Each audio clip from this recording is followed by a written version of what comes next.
ये जबरदस्ती मिलने वाला वजीर आजम है। जो इसकी तरफ हाथ बढ़ाता है उसके गले लग जाते हैं जबरदस्ती, और वीडियो बना लेते हैं, ऊंची ऊंची हंसते हैं, कहके लगाते हैं, हा हा हा हा। ये क्या चल रहा है? ये वजीर आजम है, जोकर है।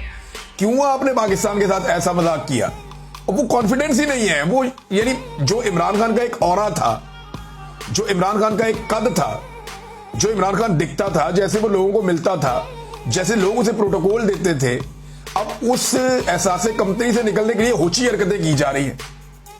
और ये मिलिट्री एस्टेब्लिशमेंट ने पाकिस्तान में मुसल्लत किया, और उनकी अपनी हरकतें भी ऐसी हैं बेचारों की। तो इमरान खान बनने के चक्कर में ना ये सारे पागल बनते जा रहे हैं, और वो दिखाई भी दे रहा है। मुल्क में सैलाब आया हुआ है, इनके सैर सपाटे खत्म नहीं हो रहे भाई। इस वक्त तो आपके पास टाइम ही नहीं होना चाहिए।